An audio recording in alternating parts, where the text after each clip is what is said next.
اتنی تکلیف نہیں تو یہ حربہ، اس سے تکلیف نہیں تو یہ حربہ۔ آج وقت ترمیمی بل کے بارے میں الحمدللہ پوری امت مسلمہ اجتماعیت اور اتحاد کے ساتھ ایک پلیٹ فارم پہ کھڑی ہے، اور انشاءاللہ العزیز وہ بل کبھی پاس نہیں ہو سکتا۔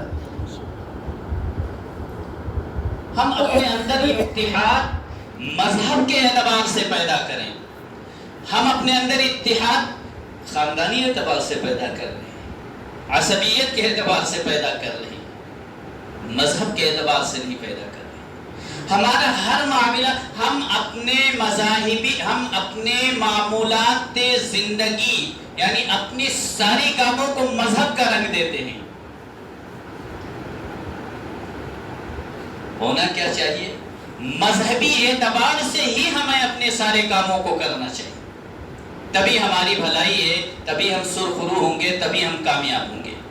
آقا مدنی جناب محمد رسول اللہ صلی اللہ علیہ وسلم کی ایک حدیث، فرمایا عن قریب ایک زمانہ ایسا آئے گا کہ تم میں سے لوگ اپنے پہلے لوگوں کی اتباع اور پیروی میں اس قدر مخ ہو جائیں گے، مجنون اور پاگل ہو جائیں گے،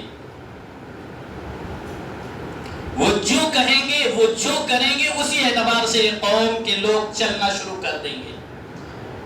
فرمایا حالت یہ ہوگی کہ ایک گوہ ایک قسم کا جانور ہے، اس کو عربی میں غب کہتے ہیں، کہتے گوہ کے سوراخ میں اگر وہ پہلے کے لوگ گھسے تو یہ سارے کے سارے اس میں گھسنا شروع ہو جائیں گے۔ وہ صحابہ کرام رضی اللہ عنہم اجمعین کی جماعت تھی، ان کو یہ چیز ایک عجوبہ سی لگی، یہ کیسے ہو سکتا ہے؟ فرمایا اللہ کے رسول صلی اللہ علیہ وسلم فمن، کون ہوں گے وہ لوگ؟ کہا وہ یہود اور نصارہ ہوں گے۔ اپنی شناخت، اپنے اسلامی شعار، اپنی اسلامی مزاج کو چھوڑ کر کے یہ قوم ان لوگوں کی اتباع اور پیروی میں اس قدر مگن ہو جائے گی اور سرشار ہو جائے گی کہ اسے فائدے اور نقصان کی کوئی پرواہ نہیں ہوگی، اسلام اس کو دور دور تک نظر نہیں آئے گا۔ فرمایا کون ہوں گے؟ یہود و نصارہ۔ اللہ کے رسول صلی اللہ علیہ وسلم نے فرمایا فمن، پھر اور کون؟ آج حالت یہ ہے کہ یہود اور نصارہ جو رویہ اپناتے ہیں، ہماری قوم کا نوجوان اور ساری قوم کے لوگ اس طریقے کو اپنانے کی کوشش میں لگ جاتے ہیں۔ کسی نے بال یہاں کٹا لیا، اوپر گنبد لگا لیا، تو اب گنبد ہی گنبد چل رہا ہے۔ یا اللہ، ہمیں اپنے نبی کی سنت سے محبت ہے، دعوت ہم کریں گے، ہم نبی کا دامن نہیں چھوڑیں گے۔ اور طریقہ کیا ہوتا ہے؟ ہر وہ طریقہ ہم اپناتے ہیں جس سے محمد عربی صلی اللہ علیہ وسلم کی روح اقدس کو ٹھیس لگے۔ اللہ کے رسول صلی اللہ علیہ وسلم نے فرمایا اعمال میرے یہاں 2 دن پیش کیے جاتے ہیں، ہر جمعہ کو 2 دن کے اعمال پیش کیے جاتے ہیں، ایک پیر کا اور ایک جمعرات کا۔ اس سارے عمل وہ مدنی آقا جناب محمد رسول اللہ صلی اللہ علیہ وسلم کے سامنے پیش کیے جاتے ہیں کہ آقا مدنی جناب محمد رسول اللہ صلی اللہ علیہ وسلم کی ذات اقدس کا حال یہ ہے کہ اپنی امت کے ایک ایک گنہگار کی جب تک سفارش نہ کروانے جنت میں داخل ہونے والے نہیں۔ اور ہماری آپ کی حالت کیا ہے؟ ایک عیسائی مبلغ جماعت کے کسی مبلغ کے ساتھ ملا، آپس میں مکالمہ ہوا، کہنے لگے اتنے دنوں سے آپ تبلیغ کر رہے ہیں، کتنے مسلمان کو عیسائی بنایا آپ نے؟ تو کہا ابھی تک تو یہ کیفیت نہیں آئی، دوسرے لوگوں میں سے تو کچھ عیسائی ہوئے لیکن امت مسلمہ کا کوئی فرد عیسائی ابھی تک نہیں بنا۔ کہلے ماشاءاللہ، یہ ہمارے دین کا کمال ہے، مذہب کا کمال ہے، یہ ہمارا ایسا مذہب ہے کبھی آپ عیسائی نہیں بنا سکتے۔ محمد عربی صلی اللہ علیہ وسلم کی سیرت اور تعلیمات اس امت کی پوری زندگی گزارنے کے لیے آپ کے طریقے کافی ہیں، کسی اور طریقے میں جانے کی ضرورت نہیں ہے۔ کہا آپ اپنا کارگزاری بتلائیں۔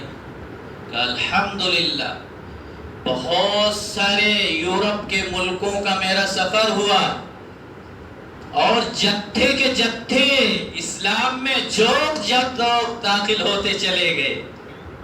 آج الحمدللہ وہ اسلام کے نام لیوا اور علم بردار ہیں۔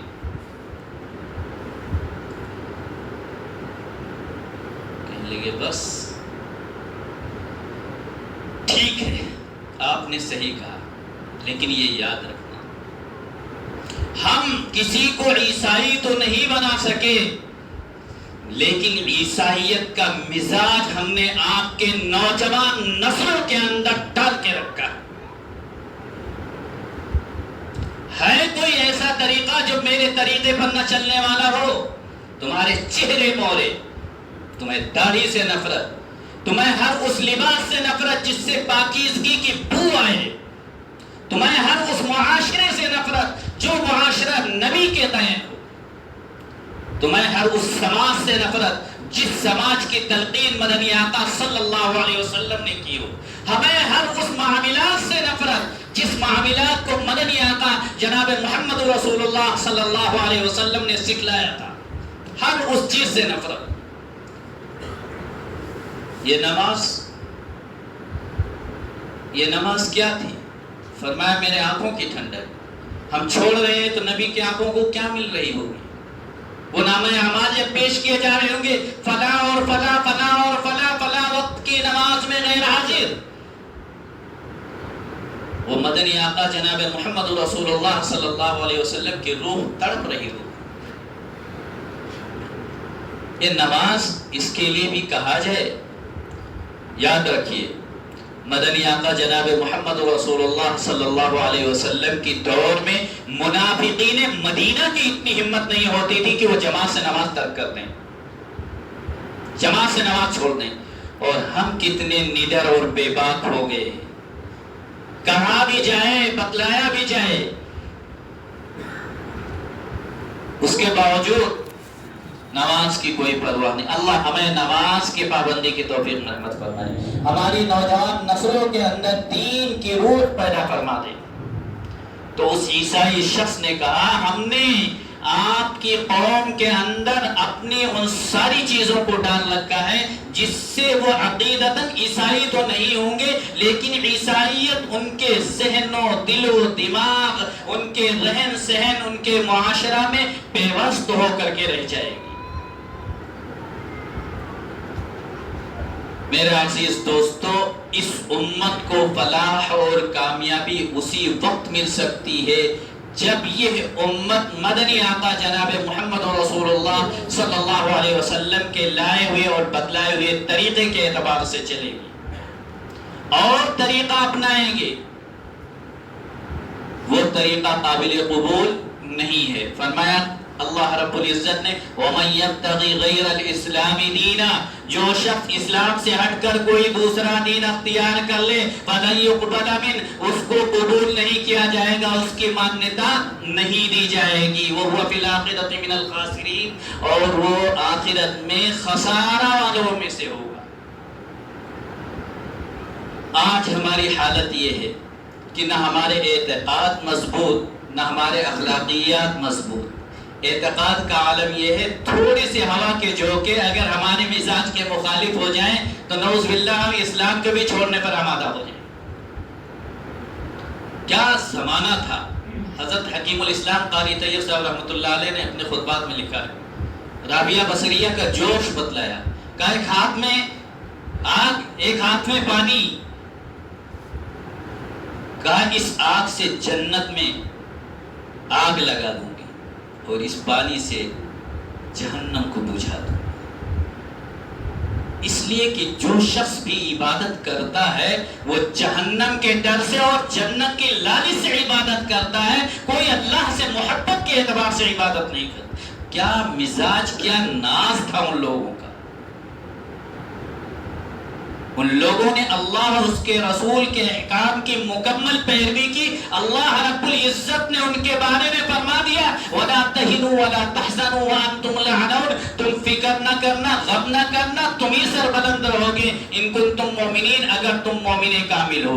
آج بھی حالات بدل سکتے ہیں اگر ہم اسلامی مزاج کے مطابق, اسلامی کردار کے مطابق اپنی زندگی, اپنے معاملات, اپنے معاشرے کو اسلامی زندگی کے مطابق کر لیں. یقیناً حالات بدل سکتے ہیں. وہی خدا کل تھا وہی خدا آج بھی, اور ہمارے حالات تو اور زیادہ بدل سکتے ہیں. اس لیے کہ اس دور کے شخص کا نیکی کرنا, اللہ کے رسول صلی اللہ علیہ وسلم نے فرمایا کہ اس انداز میں لوگ فتنے جب پیدا ہوں گے تو لوگ اس اعتبار سے پیروی کریں گے. اس وقت دینی کام کا کرنا ایسے ہی ہوگا جیسے بند مٹھی میں انگارہ رکھنا. ابھی وہ حالات نہیں آئے ہیں, ابھی وہ حالات نہیں آئے ہیں. تو ہمیں اپنے اعمال, اپنے معاشرے, اپنے ماں بہن, اپنے خاندان, اپنے ہر اعتبار سے اسلامی مزاج کو فالو کرنا چاہیے, اسلامی مزاج کو اختیار کرنا چاہیے, تبھی ہماری کامیابی مل سکتی ہے. حکیم الاسلام دوسری جگہ لکھتے ہیں رابعہ بصریہ جوش میں ہیں. حضرت حسن بصری جو اولیاء کرام کے سردار ہیں, ولایت کا جو ایک سلسلہ چلتا ہے, اس سلسلے سے حضرت حسن بصری اور پھر حضرت علی رضی اللہ تعالیٰ عنہ, پھر حضرت علی رضی اللہ تعالیٰ عنہ سے حضور اقدس صلی اللہ علیہ وسلم پر جا کر مکمل ہوتا ہے ولایت کا یہ سلسلہ. حضرت حسن بصری کی تلاش میں دیکھا وہ پانی پر مصلی بچھائے نماز پڑھے. یہ میں حضرت حکیم الاسلام رحمۃ اللہ علیہ, قاری طیب صاحب رحمۃ اللہ علیہ کی خطبات حکیم الاسلام سے ماخوذ بیان کرتا ہوں. پانی پر مصلی بچھایا, انہوں نے ہوا میں مصلی لہرایا, اس پر نماز پڑھنا شروع کر دیا. نماز سے فارغ ہوئے حضرت حسن بصری نے محسوس کر لیا ضرور کوئی سبق آموز نصیحت رابعہ بصریہ دینے والے ہیں. وہ رابعہ بصریہ بڑے بڑے اولیاء کرام جن کے سامنے اپنا سر جھکا دے. آج ہماری مائیں اور بہنیں رابعہ بصریہ نہیں بن سکتی, ضرور بھی ضرور بن سکتی ہیں اگر اپنے اسلامی مزاج کو بنا لیں. اگر اپنے مزاج کو اسلامی مزاج بنا لیں وہی رابعہ بصریہ بن سکتی ہیں, یقیناً بن سکتی ہیں. لیکن ہماری مائیں بہنیں, ہمارے بھائی, ہمارے نوجوان, ہمارے دوست و احباب صرف انہی چیزوں کی اتباع میں لگتے ہیں جو چیزیں برائی کی طرف لے جانے والی ہیں. امام صاحب اکثر فجر کی نماز میں پڑھتے ہیں قرآن کریم کی 22ویں پارے کی ایک آیت ہے. اللہ رب العزت سے سوال کریں گے یہ گناہ تم نے کیوں کیا. یاد رکھنا اگر کسی شخص نے نیکی کی بنیاد رکھی وہ اس دنیا میں رہے یا نہ رہے, جب تک وہ نیکی ہوتی رہے گی اس کے نامہ اعمال میں وہ اجر لکھا جائے گا.